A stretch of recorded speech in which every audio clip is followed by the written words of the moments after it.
ლეონარდო და ვინჩი ნორჩ გამომგონებელთა კონკურსში ელექტრონული რეგისტრაცია 3 ნოემბერს სრულდება. კონკურსში მონაწილეობის შესაძლებლობა აქვთ ზოგად საგანმანათლებლო დაწესებულებების მოსწავლეებს, როგორც ინდივიდუალურად, ასევე ჯგუფურად.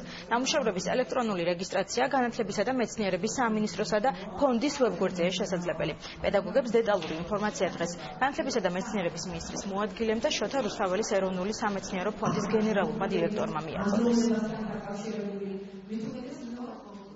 ნორჩი გამომგონებლები არიან სკოლის მოსწავლეები მერვე კლასიდან ვიდრე დაამთავრებელ კლასებამდე. ისინი არ უნდა იყვნენ 20 წელზე უფროსები და ძალიან დიდი თხოვნა აქვს მასწავლებლებმა ყურადღება მიაქციან ამ ადამიანებს, ვისაც თუნდაც მცირედი სურვილი აქვს თავისი თავი გამოაჩინოს, წარმოადგინონ განაცხადები რუსთაველის ფონდში. დღეს პირველად მოხდა, როდესაც კონკურსის წინ ხდება შესაბამისი სტრუქტურა მასწავლებლებს და უხსნის თუ როგორ შეიძლება მიიღონ მონაწილეობა, რა უნდა გაკეთონ იმისათვის, რომ თითოეული პროექტი, რომელსაც მოსწავლე შეიმუშავებს, იყოს წარმატებული ამ კონკურსში.